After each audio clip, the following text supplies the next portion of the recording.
अस्सलाम वालेकुम क्लास, कैसे हैं आप सब? मेरा खैर कुछ होंगे बच्चे। आज हमारा टॉपिक है प्राइवेसी इश्यूज के बारे में। ठीक है, प्राइवेसी इश्यूज क्या होते हैं बेटा? हमारे पास प्राइवेसी इश्यूज यही होते हैं कि आपका कोई बंदा, कोई भी ऑर्गेनाइजेशन आपकी बगैर इजाजत के आपके डेटा को चेंज नहीं कर सकती, या स्टोर नहीं कर सकती, या पब्लिश नहीं कर सकती। ठीक है, ये मेन वजूहत है जो चीजें जो आज हम इस टॉपिक के अंदर पढ़ेंगे। ठीक है बेटा, हमारे पास लिखा है privacy issues means that the individual has a right to the see and data collection about him. ये आपका डेटा कलेक्ट हुआ होगा वो खास कोई कंपनी या ऑर्गेनाइजेशन नहीं देख सकती है, वो भी किसी खास वजह के अलावा, और वो भी आपको पहले एक रिक्वेस्ट जनरेट करती है और उसके बाद ही वो डेटा को देख सकती है, अदरवाइज उसको इजाजत नहीं होती। He also has a right to stop the processing of the data by the organization by यानी कंपनी अगर कोई प्रोसेसिंग आपके डेटा के ऊपर कर रही है और आप उसकी इजाजत नहीं देना चाहते तो आप उस कंपनी की वर्किंग को ऑफ भी कर सकते हैं। ठीक है, यानी आप उसको लॉफुली कानून के मुताबिक आप इसके ऊपर एक्ट कर सकते हैं। ठीक है, he is allowed to the claim to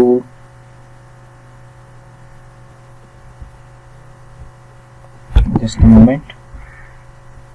Okay, he is allowed to the claim compensation of from an organization for any kind of the disclosure of the data disallowed by the law.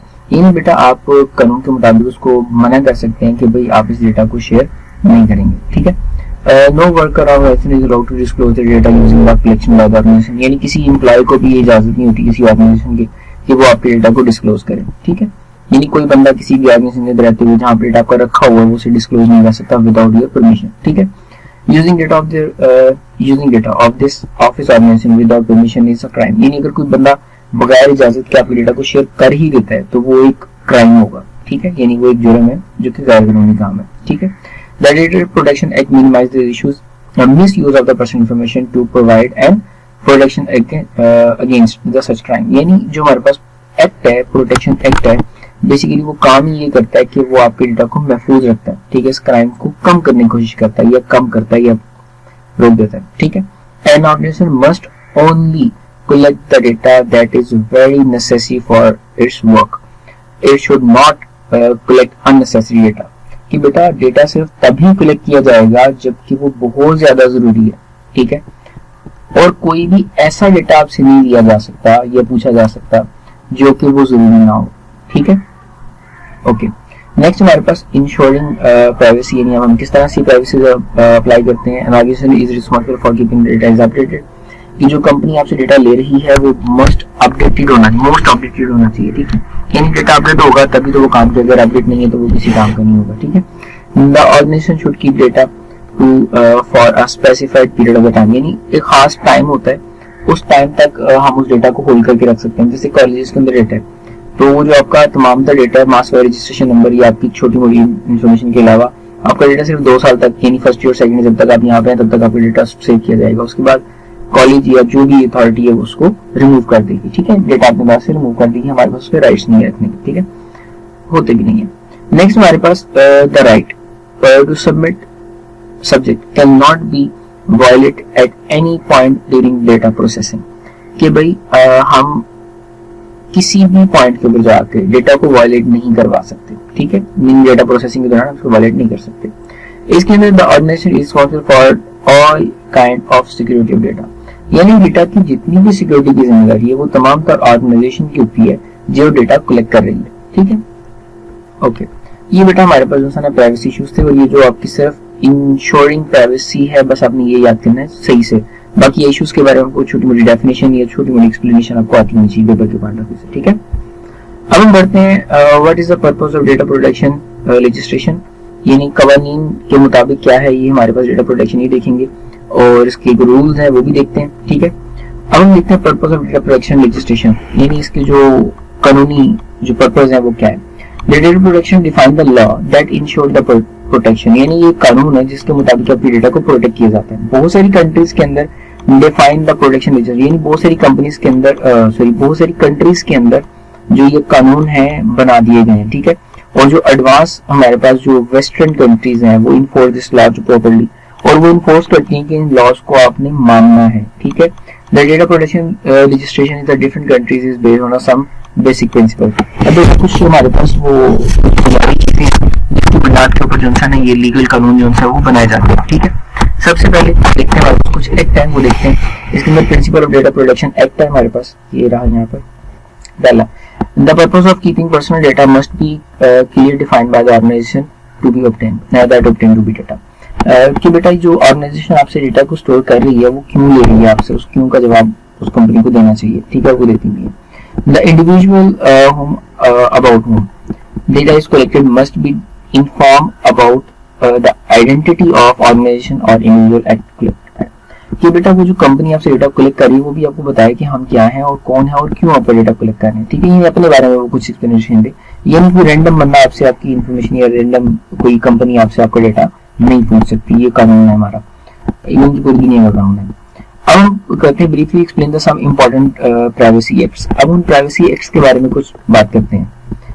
इसमें बेटा हमारे पास जो सबसे पहले act है वो 1980 का है, ठीक है। 1980s के अंदर prohibit the agent of fundamental government from the making unannounced search of press offices, यानी बगैर इजाजत के बगैर अनाउंस किए किसी भी प्रेस ऑफिस की वो सर्च वारंट है वो नहीं किया जा सकती। सादा अल्फाज में कहूँ तो जब तक आपका सर्चिंग वारंट नहीं है ना तब तक किसी भी चीज कहीं भी जाके आप कोई चीज सर्च नहीं कर सकते, ठीक है। उसके बाद आता है 1984 का हमारे पास केबल कम्युनिकेशन प्राइवेसी एक्ट आया था, ठीक है। 1980 के बाद 84 वाला आया था और ये काफी बड़ा था। इसके अंदर लिखा हुआ था, यानी इसकी जो मेजर चीजें वो देखते हैं क्या है। इसके अंदर लिखा हुआ है the cable companies in the collection and sharing information about their customer, यानी हमारे पास जो केबल कंपनीज होती हैं, ठीक है, वो अपने क्लाइंट्स की इंफॉर्मेशन को पब्लिश नहीं कर सकती, ठीक है।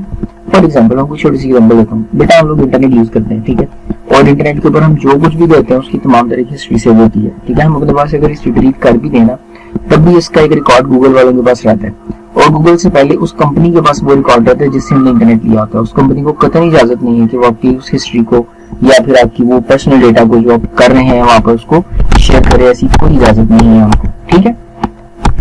Okay, it was the first legislation of the regulate the use of the information process to the computer, ये हमारे पास फर्स्ट कानून था हमारे पास जो हमने अप्लाई किया था, ठीक है। अब data protection act 1984 the 8 data protection principles, अब उसके जो 8 कानून हैं ये बेटा आपने याद करने हैं, ठीक है। 1984 के एक्ट के में जो 8 कानून आए थे उनके बारे में बात करते हैं। सबसे पहले the information in the personal data should be obtain and process Fairlie and lawfully, कि जितनी भी डेटा प्रोसेसिंग हो रही होगी, जो डेटा हमने कंपनी में लिया है और उसे प्रोसेस कर रही है वो सारा कानून के मुताबिक होगा, बगैर गैर कानूनी काम के लिए उसे इस्तेमाल नहीं किया जा सकता, यानी कानून के मुताबिक सारा काम करना है। इसके बाद the personal data shall be held only for the specified lawful purpose, यानी जो डेटा आपसे कलेक्ट किया जा रहा है वो लॉफुल पर्पस के लिए होगा, यानी किसी कानूनी वजह से आपसे डेटा लिया जाएगा वैसे नहीं लिया जा सकता, ठीक है। The personal data should shall not be use और disclose of the uncertified purpose unspecified purpose, यानी किसी बगैर वजह के आपके डेटा को डिस्क्लोज नहीं किया जा सकता, ठीक है।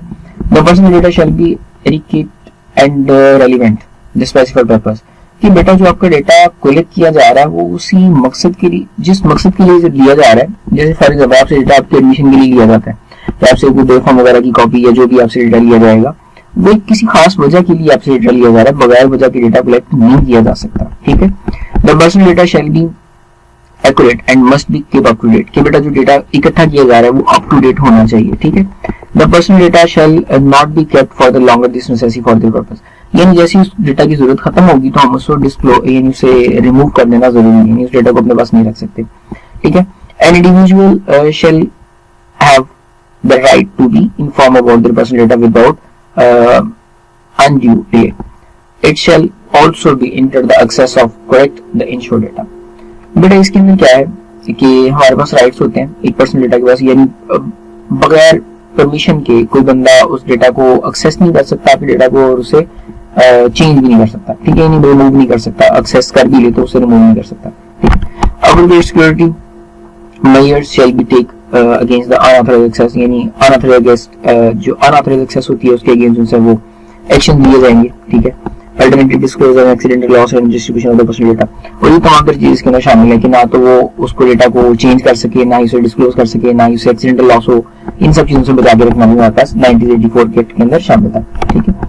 अब 1987 के अंदर ये जो हमारे पास एक्ट है ना 1987 वाला, इसके अंदर make action that affect the computer security files and telecommunication legals, कि भाई अगर कोई शख्स जो टेलीकम्युनिकेशन वाला डेटा है अगर उसको चेंज करता है या फिर कोई कंप्यूटर के अंदर जो पड़ी फाइल है उसके साथ कोई इलीगल एक्टिविटी करता है तो उसके अगेंस्ट एक्शन लिया जाएगा, वो 1987 के लॉ के अंदर था।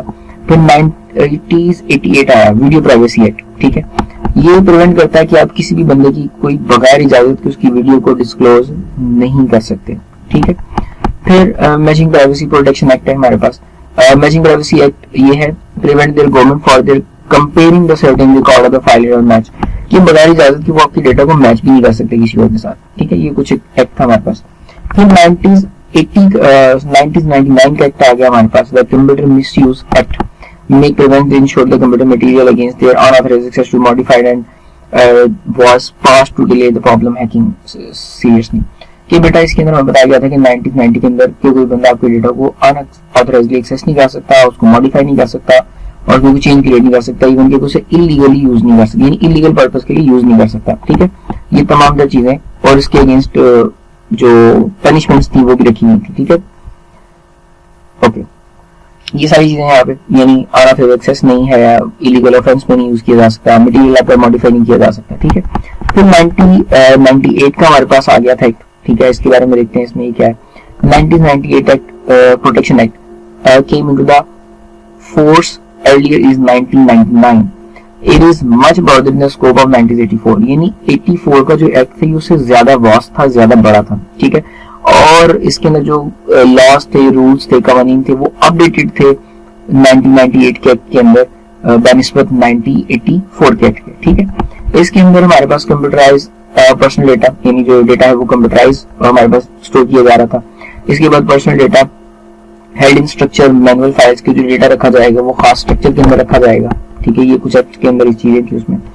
It applies there to anything done to the personal data. It may include collection, use, disclose, destructions और simply holding the personal data।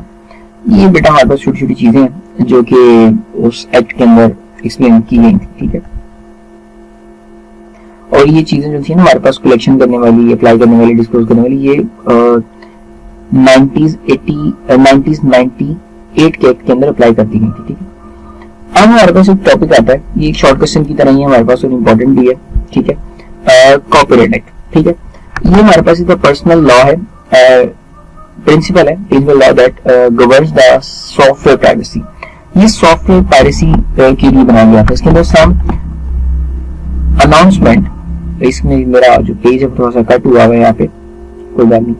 Made in this act in 1983 के अंदर भी ये था, ठीक है। और इसको आगे इनहेंस किया गया था। इसके अंदर software privacy is no publish the crime, यानी आप कोई पायरेटेड सॉफ्टवेयर को कंपनी में बेचते हैं तो ये एक इलीगल एक्टिविटी मानी जाएगी और उसके अगेंस्ट पनिशमेंट भी जो सी है वो रखी गई थी, या फिर उसके लिए आपको बड़ा जुर्माना अदा करना पड़ सकता था, ठीक है। Software is an intellectual property. ये जो हमारे पास सॉफ्टवेयर होते हैं ना, जो सॉफ्टवेयर बनाए जाते हैं वो आपकी अपनी प्रॉपर्टी होती है, ठीक है। वो प्रॉपर्टी को कोई बंदा बगैर इजाजत के सेल कर दे मार्केट में तो ये एक गैर कानूनी ऑफेंस माना जाएगा, यानी गैर कानूनी चीज मानी जाएगी। और copyright act is used to punish the person individual in a software privacy. Software privacy के अगेंस्ट उस बंदे को पनिश भी किया जा सकता है, ठीक है। अब हमारे पास एक छोटे बेटा ये जो आज का लेक्चर था ना जरा खुश था लेक्चर। खुश किस लिए था क्योंकि इसके अंदर कानून के बारे में पढ़ना था और कानून इतना ज्यादा मजे की चीज नहीं है जितनी कंप्यूटर की अपनी चीजें होती हैं, ठीक है। चलें अब हमारा वो टॉपिक जो खुश मिजाज टॉपिक था ना वो हमारा खत्म हो गया। अब हमारे पास आता है list some reasons of data loss, ठीक है। अब ये दोबारा वही चीजें हैं जो हमने पहले पढ़ी, लेकिन अब उनको थोड़ा तरतीब से पढ़ते चले जाते हैं। बस ये आज का आखिरी टॉपिक होगा हमारे पास, ठीक है, पावर फेलियर तक, क्योंकि हम पहले पढ़ चुके हैं, इसको जल्दी से गुजार देंगे। फिर नेक्स्ट लेक्चर के अंदर हम जो है वो व्हाट इज पासवर्ड, जो पासवर्ड वाला टॉपिक है वो पढ़ेंगे, ठीक है। तो चलिए शुरू करते हैं इससे। ये हमारे पास सम रीजन है जिसकी वजह से डेटा लॉस होता है। अभी हम लास्ट लेक्चर के अंदर पढ़ के आए हैं, लेकिन फिर इसको थोड़ा सा रिवाइज कर लेते हैं। सबूतेज हमारे पास बेटा ऐसा डेटा लॉस होता है जो कि जानबूझ के किया जाता है, ठीक है। यानी जानबूझ के मतलब यानी हैक कर लेता है या फिर किसी और वजह से डेटा को लॉस कर देता है तो वो सबूतेज कहलाएगा। मशीन फेलियर है, जैसे हमने बताया कि हार्डवेयर कंपोनेंट है वो खराब हो सकते हैं, ठीक है। मुमकिन है हार्ड ड्राइव खराब हो जाए या फिर पूरी की पूरी डिवाइस खराब हो जाए, प्रोसेसिंग ना हो, इस तरह के लॉसेस।